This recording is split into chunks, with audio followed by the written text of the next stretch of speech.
デコボコにへこんだデザイン。こんなスーツケースあったんやっていうのが初めて見た時の感想で、実は自分もこの存在を知ったのはほんの数ヶ月前です。今自分は31歳で、10年後、20年後にどんなスタイリングをしたいか考えたりすることがあるんですけど、そんな将来の生き方というか着こなしの一つのリファレンスにしていたすごくおしゃれな俳優の方がいらっしゃって、その方が実際に使われているのを見たのが出会いでした。いろんなステッカーとかでデコレーションされた派手さみたいなものとは全く違うベクトルのキャッチーな華やかさがあって、思わず二度見してしまいました。その俳優さんが本当に使われるアイテム全てにこだわりや愛を持たれている方で、仕事的に各地への移動も多い方なので、そんな方が使われているスーツケースであれば間違いなくいろんな面で精査されて選ばれてるんやろうなっていう確信があって、一度見たら忘れることのないこのデコボコのデザインとロゴ、名前もぴったりなもんですから、メモする必要もなく頭に入れて、それぞれキロについて一人になったバスの中ですぐ検索しまして、そして今こうして手元にあります。改めてこのブランドとアイテムについて紹介しますと、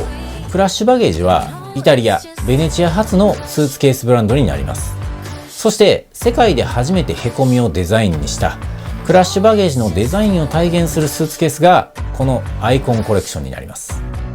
最初からボディがデコボコにダメージを受けているかのような斬新なデザインが特徴的で、これはデザイナーのフランチェスコ・パビアがダメージを受けてしまったスーツケースにインスパイアされて生まれたそうです。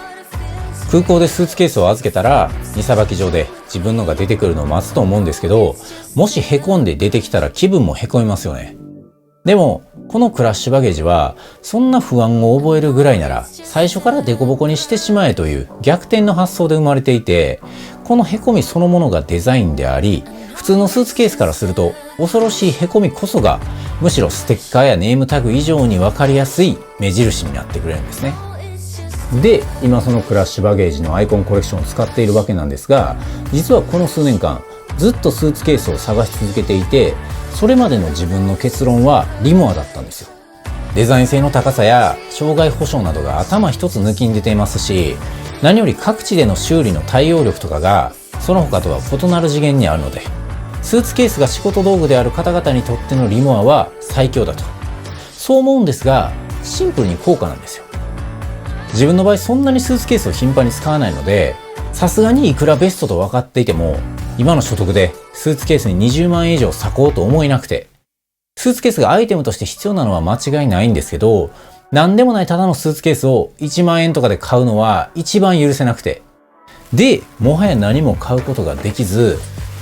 ずっとこのお下がりのスーツケースを使ってたんですよ。やばいっすよね。もうこのハンドルが壊れていて上がらなくて、そういう意味ではこっちの方がよっぽどクラッシュバゲージと言えるんですが、さすがにどうかしたいなと思いながら数年を経てようやく出会ったのがこのクラッシュバゲージやったわけなんです。自分のこれが M サイズ、だいたい4から6泊程度の旅行に対応できるサイズなんですけど、約6万円です。もちろん安い買い物でないのは間違いないんですが、リモアの20万円とかトゥミの15、6万円とか、ゼロハリの10万円とか、そのあたりを知った上で目にするとあまりにもリーズナブルで、できれば一生使いたいけれど、それほどスーツケースを使った仕事を生業にしていない自分にとってはあまりにもベストだったんですね。ちなみに購入にあたっての理由を大きく2つ挙げるとしたら、この脱構築的なデザイン性とプライス、この2点ですね。これで購入を決めたんですが、機能性周りも一般的なところは過不足なく整っています。どれかが取り立ててすごいというわけではないんですが、それぞれ簡単に紹介すると、まずこの軽量性と耐久性、ポリカーボネートという素材が使われているので、これはリモアでいうところのエッセンシャルシリーズなどにも使われている素材で、強度がありながら非常に軽量なんですね。そして TSA 承認ロックです。 TSA ロックっていうのは TSA、米国運輸保安庁の職員が空港内で荷物を検査する際に使用するもので、アメリカの出入国時に検査が必要だと判断された荷物は TSA 職員がマスターキーを使って解錠するんですね。なのでこの TSA ロックがついていれば鍵を壊されることなく解錠されるので、海外旅行でアメリカなど行かれる方にとっては自他ともに都合のいいディテールです。そして実用的な部分では、あと3段階調整のマルチハンドル、360度回転の4輪静音キャスターなどもあります。ハンドルも3段階調整である程度いろいろな高さに対応できるので、特に申し分ないかなと思っていて、キャスターも特に使っていて音の大きさやスムーズさに問題は感じません。ただこのスーツケースの中で若干1箇所だけ気をつけておいた方がいいところがあるとしたら、